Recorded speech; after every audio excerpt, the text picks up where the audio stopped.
না না, এরা আমাদের ছেলে মেয়ে। যে নারকীয় ঘটনা ঘটানো হয়েছে, আমরা যদি এদের পাশে না থাকি নাগরিক হিসাবে, কারা থাকবে? এটাই একমাত্র জায়গা। আমরা সেই জন্যে তাদের পাশে আছি, যতটুকু আমরা চেষ্টা করছি সবসময় তাদেরকে দেখা।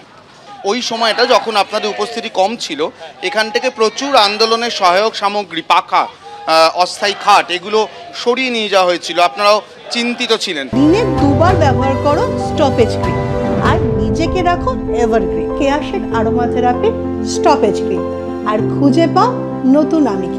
কিন্তু আমি বলছি, নিউ টাউনের বাসিন্দারা আবারও বেশ কিছু পাখা সংগ্রহ করে আপনাদের এখানে পৌঁছে দিচ্ছেন, সেই বিষয়টা কিভাবে দেখছেন? সেটা তো মানুষের সাপোর্ট তখন থেকে ছিল, কারণ আন্দোলনটা শুধু আমাদের জন্য আন্দোলন হচ্ছে তা তো না, সামগ্রিক স্বাস্থ্য ব্যবস্থা পরিবর্তনের জন্যই একটা আন্দোলন হচ্ছে।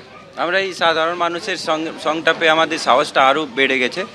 আর আমরা সাধারণ মানুষকে ধন্যবাদ দিচ্ছি যে ওনারা এতদিন ধরে আমাদের পাশে দাঁড়িয়েছেন এবং আগামীকালেও আগের দিনেও দাঁড়িয়ে থাকবেন, এটার জন্য আমরা অনেক ধন্যবাদ দিচ্ছি। সার্বিকভাবে প্রথম দিন থেকে যে ছবিটা দেখা যাচ্ছে, যে সাধারণ মানুষ এই চিকিৎসকদের, জুনিয়র চিকিৎসকদের এই আন্দোলনের সর্বাঙ্গীনভাবে পাশে দাঁড়াচ্ছেন, সেই ছবিটা বদলানো না স্বাস্থ্য ভবনে অবস্থানের 10ম দিনে এসেও।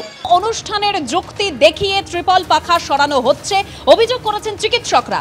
পুলিশের চাপে ধর্ণাস্থল থেকে ট্রিপল পাখা খুলছেন ডেকোরেটররা, অভিযোগ করছেন আন্দোলনকারীরা। সরিয়ে নিয়ে যাওয়া হলো বায়ো টয়লেটও। কাউকে কোনো চাপ দেওয়া হয়নি, অভিযোগ খারিজ করে পাল্টা দাবি করেছে পুলিশ।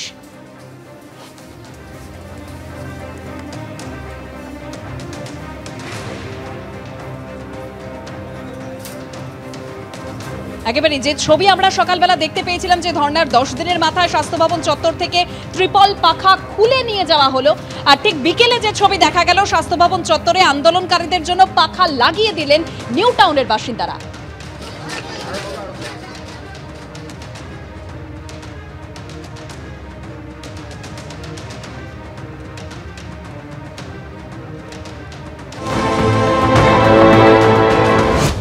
সকালে স্বাস্থ্য ভবনের সামনে যে অবস্থান স্থল, সেইখান থেকে বেশ কিছু ফ্যান নিয়ে যাওয়া হয়েছে। তারপরে দেখা যাচ্ছে যে বায়ো টয়লেটগুলি, সে বায়ো টয়লেটও নিয়ে চলে যাওয়া হচ্ছে এই স্বাস্থ্য ভবনের সামনে থেকে।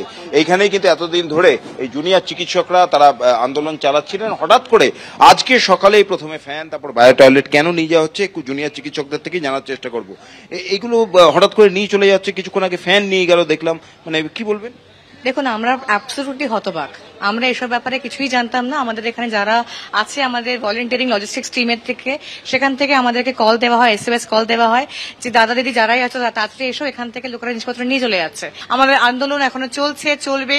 ন্যায় বিচার কিন্তু এখনো অনেক দূরে আছে। ওনারা বলছেন যে পরিষ্কার করে নিয়ে আসবেন। এতদিন কি নিয়ে যাওয়া হয়েছে? ওনারা বলছেন যে এই মুহূর্তে দরকার, সেই জন্য পরিষ্কার করতে হবে। আমরা জিজ্ঞেস করেছি, তাও জিজ্ঞেস করেছিলাম। তো আমরা আপাতত খোলা মন রেখেই ভাবতে চাইছি যে ওটা সত্যি সত্যি পরিষ্কার করে নিয়ে যেতে চাইছেন, কারণ ওনারা বুঝেছেন যে আমরা এখানে এখন আছি এবং থাকবো, সেই কারণেই হয়তো ওনারা নিয়ে যাচ্ছেন। অর্থাৎ যারা জুনিয়র চিকিৎসক রয়েছেন, আন্দোলনরত জুনিয়র চিকিৎসক, তারা কিন্তু যেটা স্পষ্ট দাবি করছেন যে যদিও এখান থেকে জিনিস সরিয়ে নিয়ে যাওয়া হয়, যদিও তাদের উপর চাপ সৃষ্টি করা হয়, তাও কিন্তু এই আন্দোলন চলবে। আমি ছবিটা দেখাতে বলবো, ঠিক এখানে এই আন্দোলনের যে স্থল, সেখান থেকে একের পর এক জিনিস কিন্তু আজকে সকাল থেকে সরিয়ে নিয়ে যাওয়া হচ্ছে। প্রথমে পেডেস্টাল যে ফ্যানগুলো ছিল, সেই ফ্যান নিয়ে যাওয়া হয়েছে।